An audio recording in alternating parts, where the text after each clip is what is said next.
Hello student, welcome study channel में आप सभी का स्वागत है। आज का टॉपिक बहुत ही इम्पोर्टेंट है और मैंने यह वीडियो उन स्टूडेंट्स के लिए बनाया है जो जॉब कर रहे हैं और साथ में स्टडी भी कर रहे हैं। तो बहुत ही कम मिनट्स में मैं आपको मूल्यांकन शैली समझाने वाली हूँ। तो चलिए आज की क्लास शुरू करते हैं। मूल्यांकन शैली का प्रस्तावना क्या है? तो मूल्यांकन से स्पष्ट है कि किसी भी चीज़ का निरीक्षण, निष्कर्ष निकालना, रिजल्ट निकालना, परिणाम जो निकाल रहे हैं वो भी देखने और सुनने पर, तो उसी को ही हम मूल्यांकन कहते हैं। आप सभी ने मूल्यांकन शब्द सुना ही होगा हर एक जगह पर। किसी वस्तु का परख, जांच परख, उसका निरीक्षण या निष्कर्ष को ही हम मूल्यांकन कहते हैं कि वस्तु हमारा खराब है या सही है, इसी को ही हम मूल्यांकन कहते हैं। तो इसका प्रस्तावना भी ठीक उसी तरह से है। मूल्यांकन शैली किसी घटना या किसी व्यक्ति के संबंध में देखने या सुनने से जो विभिन्न प्रकार की जानकारी मिलता है, उस प्रक्रिया को ही भाषा के क्षेत्र में मूल्यांकन कहते हैं। और ये जो शैली पढ़ रहे हैं हम, तो इसी को ही हम बोलेंगे मूल्यांकन शैली। और मूल्यांकन का अर्थ है किसी का देखने और सुनने पे निकाला हुआ निष्कर्ष, निरीक्षण को ही मूल्यांकन कहते हैं। और ये जो मूल्यांकन है वो अलग अलग व्यक्ति के द्वारा अलग अलग होता है, क्योंकि हर एक व्यक्ति का सोच विचार अलग अलग होता है। इस कारण जो है ये मूल्यांकन शैली जो होता है वो सोच विचार पर निर्भर करता है। और ये जो मूल्यांकन शैली होता है उसके दो रूप होते हैं।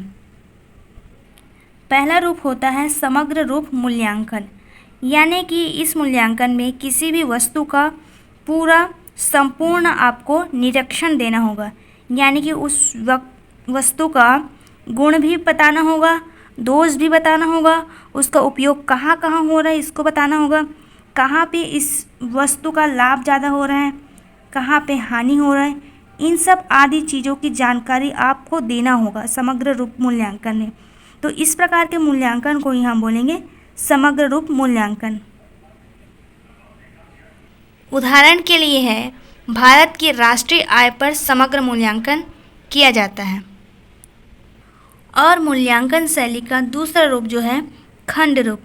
इस प्रकार के मूल्यांकन शैली रूप में किसी भी वस्तु या घटना के संबंध में कोई एक भाग को लिया जाएगा, उस भाग को ही महत्वपूर्ण निरीक्षण कर निष्कर्ष निकालते हैं मूल्यांकन शैली में। तो इसी को ही बोलेंगे हम खंड रूप में मूल्यांकन।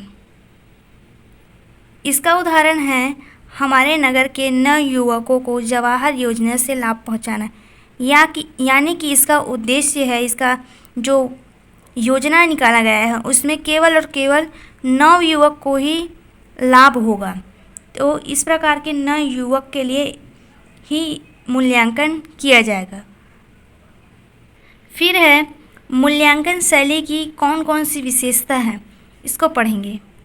तो मूल्यांकन शैली हमने पढ़ा है कि ये जो होता है वो किसी व्यक्ति या किसी वस्तु के संबंध में निकाला गया संपूर्ण निष्कर्ष होता है और इसी को प्रस्तुत करना ही मूल्यांकन शैली कहलाता है।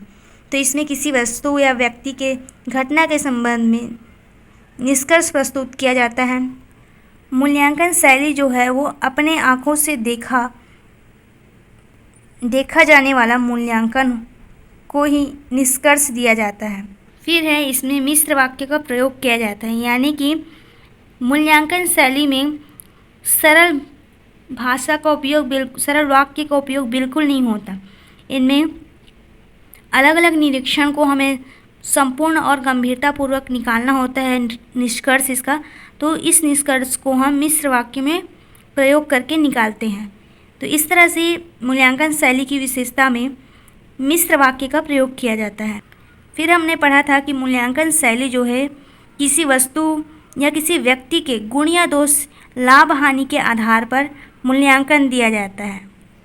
फिर है मूल्यांकन शैली में कारण कार्य संबंध वाक्यों तथा विधि निषेध मूलक वाक्यों की संरचना होती है, यानी कि मूल्यांकन शैली जो है उसमें जो निरीक्षण हमें निष्कर्ष देना है, निरीक्षण निकालना है, उसका हमें पूरा कारण बताना है कि किस तरह हमने उसका निष्कर्ष आँखों देखा निकाला और किस तरह से उसका लाभ हानि गुण हमें बताया। तो इसका कारण पूरा बताना होगा आपको। इसके आधार पर आपने जानकारी दिया कि इसको इतना मिला है या लाभ है या हानि है इसका, तो इसका कारण बताना है आपको। मूल्यांकन शैली जो है शिक्षा विज्ञान और किसी समस्या के समाधान में काम आता है। मूल्यांकन शैली का शिक्षा में काम कैसे, मतलब हमने हर एग्ज़ाम में पास किया तो एक मूल्यांकन के आधार पर हमें पास किया जाता है कि हम उस मूल्यांकन में किस तरह से अपना स्वरूप जो है सरलता से वहाँ प्रस्तुत किया।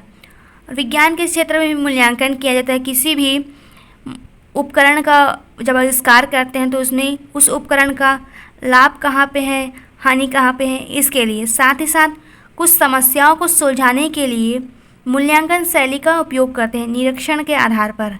अब है मूल्यांकन शैली का निष्कर्ष क्या है। हमने इतना सारा मूल्यांकन के बारे में समझा, उसको आप किस तरह से प्रस्तुत करके निकाल सकते हैं निरीक्षण का निष्कर्ष। तो निरीक्षण से स्पष्ट है कि मूल्यांकन शैली किसी वस्तु या व्यक्ति के संबंध में निरीक्षण के पश्चात निकाला गया निष्कर्ष होता है, जिसमें किसी घटना का गंभीरतापूर्वक वर्णन होता है और उस घटना में अति सूक्ष्म निरीक्षण किया जाता है और उस वस्तु के स्वरूप यानी कि गुण और दोष, साथ ही साथ उसके उपयोगिता के आधार पर संपूर्ण निकाला गया निष्कर्ष को ही मूल्यांकन कहते हैं। तो इसका इस तरह से निष्कर्ष है। इस तरह से आप एग्ज़ाम में लिखेंगे तो आपको पूरा नंबर मिल सकता है। मिलते हैं स्टूडेंट नेक्स्ट वीडियो पर।